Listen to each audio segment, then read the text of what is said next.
Saudações a todos, com a graça e a paz de Deus no grato e doce amor de Jesus Cristo. Que isso habite seu coração, que essa paz preencha a tua alma. Queridos, o tema do vídeo de hoje, rapidamente, é sobre o viés pentecostal novamente e o reformado cessacionista. A questão de expulsar demônios, a libertação de algumas possessões demoníacas. Bom, primeiro ponto que eu queria deixar esclarecido aqui é: temos autoridade sobre expulsar demônios? Foi nos conferido essa autoridade? Sim, em Marcos 16, Jesus disse que esses sinais seguiriam os que crescem. E um deles é expulsar demônios em seu nome. Então, é bíblico? Sim, é muito bíblico. Bom, vamos lá. Porém, existe um grande problema na compreensão e na aplicação. E como eu disse no vídeo anterior, existem dois povos separados no mesmo nome, e isso não funciona. Eu não posso dizer que sou cristão se eu separei para mim uma ala de pessoas que estão em conformidade, em concordância comigo, e esses então são meus irmãos. Aqueles que discordam, do meu posicionamento bíblico, teológico, independente, não são mais, deixam de ser. Bom, isso é assunto para outro vídeo, que eu vou falar sobre ostracismo religioso e um apoio, um versículo bíblico descontextualizado, assim como aqueles salmos que usam para proteger o presbitério, não toqueis nos seus ungidos, bom, que não tem nada a ver com presbitério, muito pelo contrário. Eu já fiz vídeo sobre isso, mas eu posso refazer utilizando como pano de fundo ali, tratar esse assunto e tratar um outro assunto que está lá em Samuel, que fala a questão da rebeldia associado ao pecado de feitiçaria, como utilizam isso. Bom, mas o tema de hoje é a libertação pentecostal, tá? O que ela visa quando liberta uma pessoa que está possessa de espírito, e a outra que deveria ser mais na metodologia, para de fato haver a perpetuação da libertação, que não seja algo temporário. Bom, o exemplo que eu quero utilizar foi um exemplo que nós vivemos na carne mesmo, na pele, por assim dizer. Fomos fazer uma visita, essa visita tinha outra finalidade, a finalidade de um evento para bebês lá, ia fazer um chá de bebê e tal. E no final nos reunimos para orar. Tinha irmãos, amigos de São Paulo, de outras cidades, tal, que se reunimos todos ali, fomos orar e Deus encheu nosso coração com a sua presença. E um dos irmãos que estava ali, veio de São Paulo, o Senhor revelou a ele claramente que o casal da casa onde nós estávamos estavam em vias de separação, não estavam mais dormindo juntos, e enfim. E o Senhor trouxe esse assunto todo para o irmão. E o irmão foi pregando aquela parte, e em um certo momento ele disse: olha, por irmão, seu esposo, você percebeu a presença de um espírito contrário, e descreveu para ele o que aconteceu no quarto.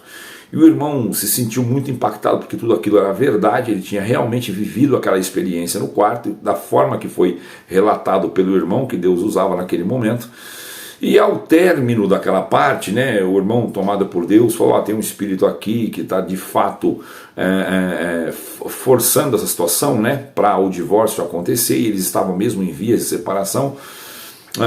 E ambos choraram bastante. Deus tomou o irmão ali e repreendeu aquele espírito. Quando isso acabou, eu tinha aberto a oração, então estava na presidência.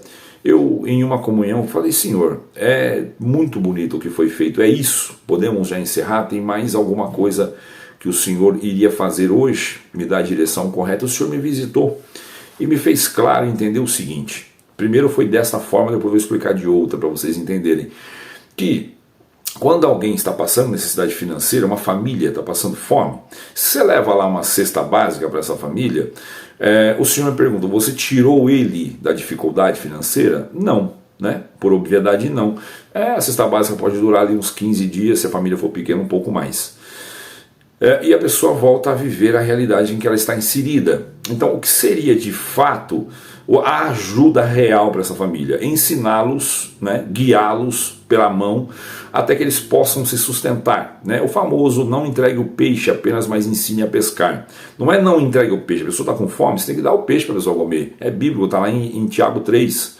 Você não pode dispensar alguém sem comida, e também você não pode só dar comida, porque você tem que ensinar essa pessoa de alguma forma a conquistar o seu pão diário.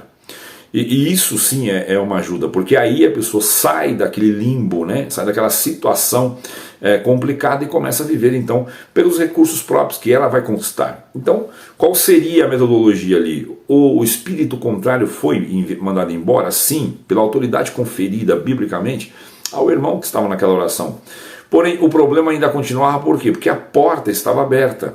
Então, o adversário, ele entra na minha, na tua vida, na nossa vida, porque nós damos as permissões, né? Ou seja, por exemplo, o meu casamento pode vir a ruir se nós estivermos em discussão o tempo todo. Então, dorme um brigado com o outro. Está escrito, não irai-vos, mas não pequeis. Não deixe o sol se pôr sobre a sua ira. Ou seja, você tem que resolver aquela pendência antes que o sol se ponha, ou seja, que não vire o dia, para que você durma em paz com a tua esposa, até porque você não sabe se você acorda, tá certo ou não? Bom, voltando para o tema, eles ainda tinham muita imaturidade, portava muita imaturidade, então o Senhor me inspirou a falar com o casal e corrigir a rota, que era bastante problemática. O moço muito imatura, a irmã também muito imatura, ambos, e o Senhor então fez com que eles fossem esclarecidos. Deus me deu um assunto ali, uns 40, 50 minutos, para colocar uma bússola de direção para aquele casal. Ótimo, maravilhoso. Bom, então vou dar um exemplo agora aqui. Por exemplo, se você está com um problema que tem muitos cachorros, vamos dar um exemplo, muito cachorro de rua vindo destruir o teu lixo ali na lixeira, solta aquele monte de lixo, fica aquele monte de coisa, e os cachorros vêm lá e destrói, e fica aquele monte de problema. Beleza, você pode ir lá, tacar pedra no cachorro, você pode ir lá, sei lá, afugentar o cachorro de alguma forma. Não vai tacar pedra não, você vai acabar sendo preso. Afugentar os cachorros de alguma forma, certo? Certo. Beleza, mas o cachorro vai voltar? Vai. Por quê? Porque ainda tem lixo. Geralmente a libertação pentecostal ela prioriza expulsar o demônio, mas não atua na correção de remover o lixo, né? Remover os entulhos, o lixo, para que o lugar fique limpo. Então vamos lá, por que existe na Bíblia, né, a autoridade e o dom manifesto pelo Espírito Santo de expulsar demônios, mas também existe uma recomendação forte que é dito da seguinte forma: resistir o diabo e ele fugirá de vós. A resistência precisa ser da seguinte maneira, voltemos à ilustração dos cachorros. Se não tiver lixo, ou tiver lixo de uma maneira que o cachorro não consegue alcançar o lixo, né? O lixo está de uma maneira bem organizada, apenas para retirar, mas digamos o seguinte, se não tem lixo no local, os cachorros não voltam. Se não tiver carniça no terreno, os urubus não voltam. Eles podem voltar mais uma ou duas vezes, viu que não tem mais nada, eles não voltam mais. Ou seja, o cristão, ele pode até ser liberto, alguém ser liberto de algum espírito contrário, de algum problema que está acontecendo. Porém, se não for feito a limpeza do ambiente, esses espíritos retornarão, tá certo? Porque primeiro que eles terão permissão e terão por que voltar. Então, é a mentalidade de um lado que é mais teórico, vai trabalhar muito a consciência da pessoa, a forma da pessoa de fato mudar o seu comportamento, mas há situações em que a pessoa de fato está possessa, e aí precisa da autorização, da autoridade que o Espírito Santo confere àqueles que seguem a Cristo, para de fato repreender aquele demônio. E por que uma coisa precisa da outra? Porque é a soma de ambas que vão gerar o resultado, tá certo?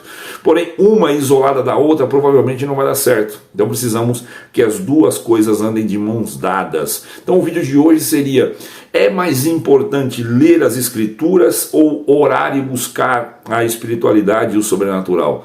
Bom, a W. Tauser fizeram uma pergunta para ele e ele respondeu, né?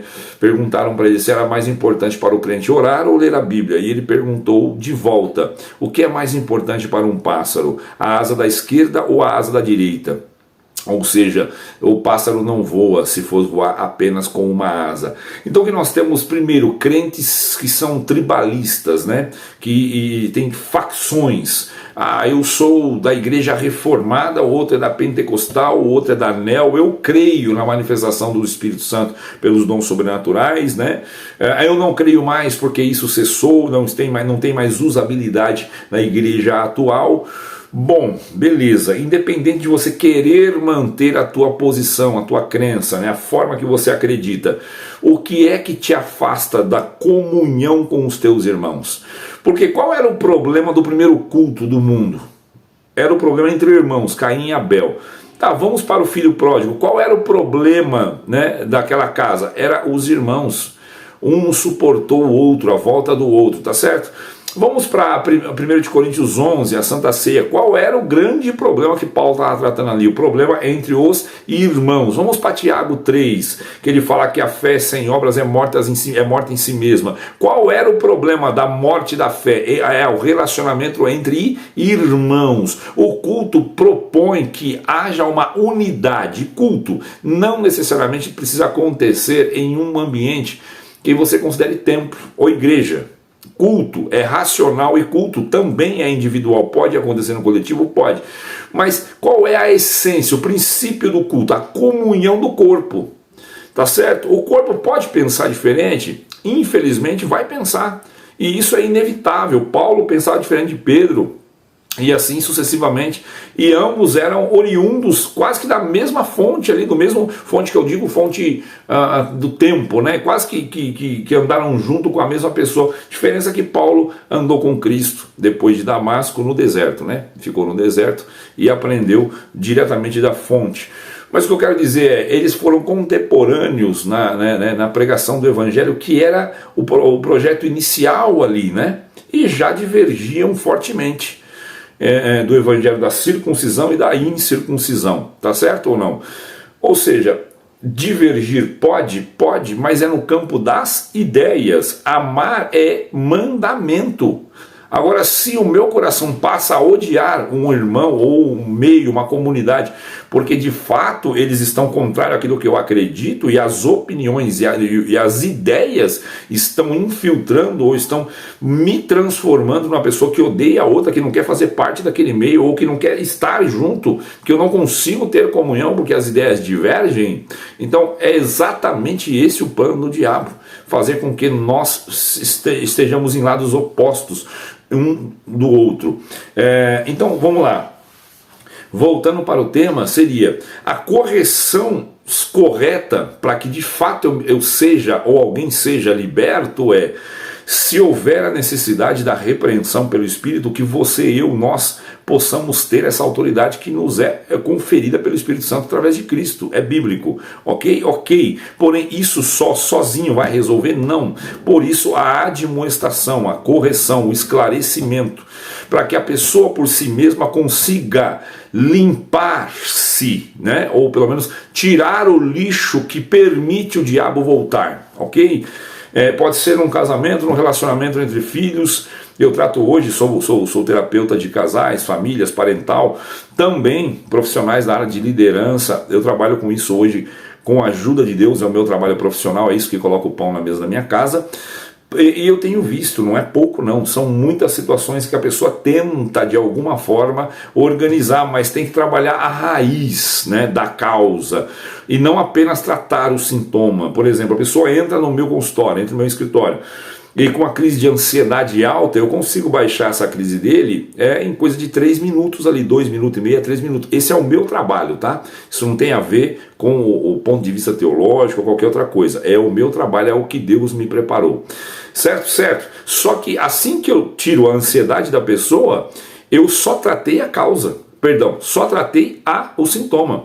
Eu preciso agora ir na causa. E a causa às vezes demora 2, 3, 5, 10 sessões para você conseguir remover a causa e a pessoa não ter mais os sintomas. Tá certo ou não? E é isso também a mecânica da questão do evangelho em si, quando a pessoa vive uma tendência comportamental que sempre abre porta para discussões, brigas, enfraquecimento ou queda em vícios, tá certo? Existe um sintoma, que é no caso do vício, o vício é o sintoma, a causa é outra coisa, o vício está compensando, né, com prazer, dando à pessoa um pouco de prazer para compensar uma dor. Então o vício a gente tem que achar a dor, porque toda falta tem um excesso, todo excesso tem uma falta. Então você vai achar aonde está a causa e o sintoma desaparece. Mas de imediato, precisa ou não tratar ali o sintoma? Sim. Então, quando expulsa o demônio, na verdade você está removendo o sintoma. Porque aquilo é sintoma de uma fraqueza, sintoma de algum pecado, é sintoma de alguma coisa que deu permissão para aquele espírito entrar. Então, primeiro trata o sintoma e vamos tratar a causa. A causa carece de informação, de orientação, de esclarecimento, e a pessoa em si precisa fazer mudanças drásticas na sua vida para corrigir a sua rota e não permitir mais o acesso do espírito contrário. Então são duas coisas que somam, mas se você olhar para os crentes de forma tribalizada, um vai estar dizendo que não tem que repreender nada, expulsar nada, e sim orientar a pessoa. Mas quando a pessoa está sintomática, ela não consegue ouvir aquilo que você está orientando. E você entende? Eu quero dizer, está coberto de ira, de revolta, ou até de possessão, que hoje a gente vê menos, né? Graças a Deus, mas vê menos. Até porque o diabo atua em outras áreas agora. Então a possessão não necessariamente é aquela que a pessoa retorce o olho, anda igual rastejando, igual cobra, urrando, muda a voz. Às vezes a pessoa está endemoniada e não necessariamente está sendo manifesto desta forma. Paulo encontrou com Silas aquela mulher que vivia elogiando, eis aí os homens de Deus, né? E Paulo identificou que aquilo não era o Espírito Santo e expulsou o demônio que estava nela. Porém, ela não estava caída, quebrando coisas, ou virando os olhos, andando de costas, subindo em parede, retorcendo, nada disso. Ela estava ali afagando o ego de Silas e de Paulo, que ele identificou. Se fosse o Espírito Santo, não estaria elogiando a mim, engrandecendo a mim e Silas, e sim enaltecendo única e estritamente o nome de Deus, já que está me elogiando, quem está aí não é o Espírito Santo. Isso aí é um demônio, e ele repreendeu. O que eu quero dizer, por que Paulo não apenas orientou aquela mulher? Por quê? Porque naquele momento ela estava com um sintoma de forma muito intensa. Então ele chegou, repreendeu, e não tem na Bíblia se ele orientou ela depois ou não, mas o primeiro ato foi repreender, retirar aquele espírito, tá certo? Depois, com certeza, se ela se converteu, se houve conversão, ela recebeu orientação e teve, então, clarificado o porquê que o diabo estava tomando ela. Eu não sei se você conseguiu entender o que eu quis comunicar aqui. Para os haters, eu ando, tá? Ando para os teus comentários aí embaixo. Os vídeos que faço, são poucos, são para pessoas que gostam de consumir o meu conteúdo, têm prazer de entender da forma que eu entendo, e tem crescido muito. Tenho muitas pessoas aqui que vêm me agradecer pelo tanto que foram esclarecidas, e isso não é para massagear meu ego, é gratidão por estarmos na linha certa daquilo que o Evangelho quer que nós vivamos. Então pronto, se você vive o meio pentecostal e já viu esse tipo de comportamento, né, ou manifestou em você autoridade para repreender esse espírito ou espíritos, também se alinhe com a proposta de entender o porquê que aquele espírito entrou ali e orientar a pessoa para que ela possa resistir. Resistir não é resistir o diabo, e sim o comportamento que permite que o diabo entre. Ok? Eu não consigo colocar a mão no peito do diabo e falar, não entra em mim. O que permite ele entrar em mim ou na minha vida são os meus hábitos, meus comportamentos, são os meus pecados. Por exemplo, quer ver uma porta que é muito aberta para o mundo espiritual? É a pornografia. Você consome pornografia? Ótimo, então o adversário tem porta aberta para livre trânsito na tua vida conjugal, e só vai piorar. Tá certo? Só vai piorar. Então, fechando esta porta, você consegue tratar melhor e ele não vai ter mais a permissão de acesso, ok? Mas aí precisa ser feito um trabalho aqui dentro. Óbvio que a oração é importantíssima, não apenas pelo aspecto de estar acessando a fonte que é Deus, mas também porque a neurociência comprova que quanto mais eu oro, e orar não é ficar pedindo coisas, tá? Só pedir coisas não é orar. Orar, ela abarca muito mais coisas. Então, orar ativa uma área do cérebro que chama-se córtex pré-frontal. Quanto mais eu ativo, mais ele hipertrofia, ou seja, ele aumenta de tamanho, ele recebe irrigação sanguínea. Foi colocado um indivíduo dentro de um aparelho de mapeamento cerebral e pediu para ele fazer uma oração. E quando ele fez, o sistema acompanhou, irrigou demais aqui de sangue a frente, né, o front, e essa parte ela é responsável pela tomada de decisão, iniciativa, clareza, controle emocional, né? E isso tudo te permite a ser mais assertivo na tua vida, ter mais força de dizer não para os teus prazeres, porque livre mesmo é o homem que faz o que não quer, porque quem faz o que quer é escravo dos seus desejos. Fiquem com Deus e até o próximo vídeo.